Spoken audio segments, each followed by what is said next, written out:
Проектот на овие припреми на годишните сметки и финансиските извештаи имаме нов образец, односно нов формулар за пополнување во контекст на данокот на добивка, односно извештај од даночното работење, образец ДБ,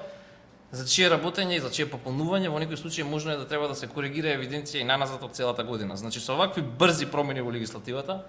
кои често се ретроактивни, односно кои често може да имаат последица, консеквенца да мора да се менува евиденција назад, прво и основно не се дава шанса на даночните обврзници да реагираат, односно да спроведат квалитетно даночно планирање на почетокот на периодот, како што би можеле